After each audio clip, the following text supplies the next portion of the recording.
नीरज एक पुराना और सुनसान घर में अकेले रहता था। एक रात की बात है। बाहर भयंकर बारिश हो रही है और तूफान अपनी पूरी ताकत से दरवाज़ों और खिड़कियों को हिला रहा है। घर में सिर्फ एक छोटी सी मोमबत्ती जल रही है क्योंकि बिजली जा चुकी है। नीरज एक कुर्सी पर बैठा बेचैनी से अपने घुटनों को सहला रहा है। नीरज पिछले 2 घंटों से अंधेरे में था। उसे एकांत पसंद था, लेकिन इस तरह की भयंकर रात में एकांत भी भयावह हो जाता है। अचानक बाहर तेज हवा के झोंकों के बीच एक आवाज़ आई।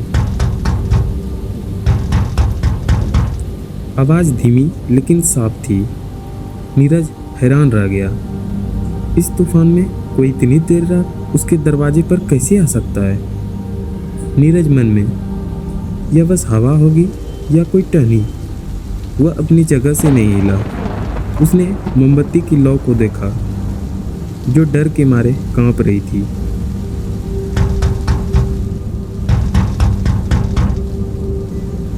इस बार आवाज़ तेज और ज़्यादा निरंतर थी, जैसे दरवाजे पर कोई हताश होकर खटखटा रहा हो। नीरज धीरे से उठा। वह हॉलवे की ओर बढ़ा। दरवाजे का छेद काफ़ी पुराना था और बाहर कुछ दिखाई नहीं दे रहा था सिवाय बारिश की पानी की काली चादर के। नीरज कांपते हुए, कौन है? दरवाजे से कोई जवाब नहीं आया। वह बारिश का शोर जो अजीब तरह से धीमा लग रहा था, जैसे दरवाजे के ठीक पास की आवाज़ों को जानबूझकर दबा दिया गया हो। नीरज ने हिम्मत जुटाई और दरवाज़ा खोला। बाहर एक महिला खड़ी थी। वह पूरी तरह से भीगी हुई थी। उसका चेहरा डर से विकृत था और वह अपने सीने को तेजी से दबाए हुए थी, जैसे वह किसी चीज़ से भाग रही हो। तभी वह कहती है, मेरा नाम अंजलि है। प्लीज़ मुझे अंदर आने दो। वे मेरे पीछे हैं। कौन? अंजलि लगभग रोते हुए, मुझे नहीं पता। वे सिर्फ आंखें हैं। मैं बस भागती रही। मेरे फ़ोन की बैटरी भी ख़त्म हो गई है। नीरज का अकेलापन उसकी तर्क शक्ति पर भारी पड़ गया। किसी इंसान को तूफान में मरने के लिए छोड़ना सही नहीं होगा। जल्दी अंदर आ जाओ।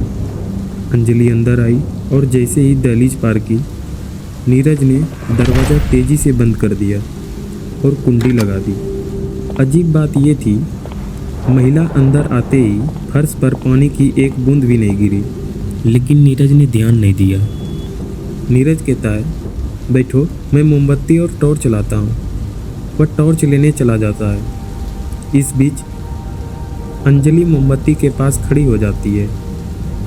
अंजलि ठंडी आवाज़ में खुद से, मैंने सोचा था कि वे मुझे कभी नहीं ढूंढ पाएंगे। नीरज टॉर्च लेकर वापस आया। कमरे में अब थोड़ी रोशनी थी। उसने अंजलि की ओर देखा। उसकी पोशाक फटी हुई थी और उसके हाथ पर एक गहरा काला घाव था। तभी नीरज कहता है, तुम्हें तो चोट लगी है। यह किसी जानवर का घाव नहीं लग रहा। अंजलि हाथ छुपाते हुए, यह कुछ नहीं है। वे मुझे छूते नहीं हैं। वे बस देखते हैं और फिर क्या? फिर आप खुद को चोट पहुंचाने लगते हैं, जैसे वे आपकी आत्मा को अंदर से घुमा देते हैं। अचानक खिड़की पर एक भयानक धीमी आवाज़ आई।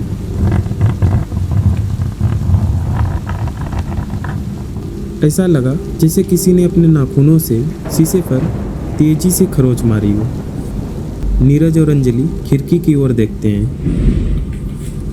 बाहर भारी बारिश के बावजूद वे कुछ अजीब परछाइयों को हिलते हुए देखते हैं।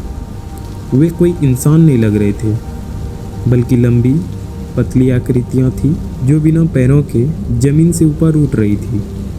तभी अंजलि कहती है, देखो, वे मुझे यहाँ भी ढूंढ लाएं। नीरज का दिल तेजी से धड़क रहा था। उसने दरवाज़ों की ओर देखा, वह बंद था।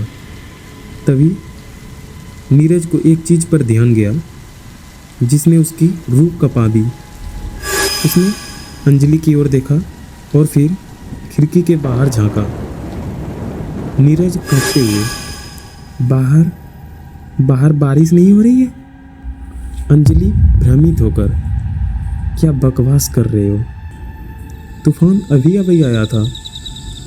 नीरज धीरे से आंखें खिड़की पर, नहीं, मैं देख सकता हूँ, बाहर सन्नाटा है, पैर बिल्कुल स्थिर खड़े हैं, अंधेरा है, हाँ, पर कोई बारिश नहीं हो रही है और ना ही बिजली चमक रही है। सिर्फ शीशे के अंदर बारिश की आवाज़ आ रही है। नीरज ने अपने कानों को दबाया। हाँ, उसे बारिश की आवाज़ साफ सुनाई दे रही थी, लेकिन जब उसने अपनी उंगली से खिड़की का शीशा छुआ तो वह पूरी तरह से सूखा था। नीरज धीरे से मुड़कर अंजलि की ओर देखता है। तभी नीरज कहता है, तुम झूठ बोल रही हो। तुमने कहा था तुम तूफान से भाग रही थी, पर बाहर कोई तूफान नहीं है। अंजलि का चेहरा अब पूरी तरह से बदल गया। उसकी आंखों में आया डर अचानक एक भयानक मुस्कान में बदल गया। अंजलि शांत गहरी आवाज में, तूफान बाहर नहीं है नीरज, तूफान यहाँ है। यह सब तुमने सुना? मैंने इसे बनाया। तभी नीरज कहता है, क्या मतलब? वे आंखें जिनसे तुम डरते थे, वे मैं ही हूँ। मैं कोई पीड़ित नहीं हूँ, मैं शोर हूँ, मैं पागलपन हूँ। तुमने मुझे दरवाजा खोलकर अंदर आने की अनुमति दी। अंजलि अपने हाथ को उठाती है। उसका घाव अब और भी गहरा और काला हो गया है, जैसे स्याही फैल रही हो।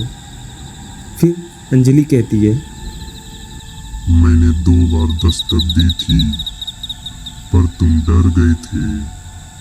लेकिन जब तुम्हें लगा कि तुम किसी को बचा सकते हो, तुमने तीसरी दस्तक को सुना और इस तरह मैं तुम्हारे अंदर आ गई। तभी अचानक नीरज के कान में बारिश की आवाज़ इतनी तेज हो गई कि वह दर्द से चिल्ला उठा। उसके दिमाग में तूफान ने घर कर लिया था। हम बस नीरज के चिल्लाने की आवाज़ सुनते हैं, जो धीरे धीरे बारिश और दरवाजे पर अंदर से आती हुई खटखटाहट में बदल जाती है। अगली सुबह पड़ोसियों ने नीरज को मरा हुआ पाया, चेहरे पर डर, और घर का दरवाज़ा अंदर से बंद था।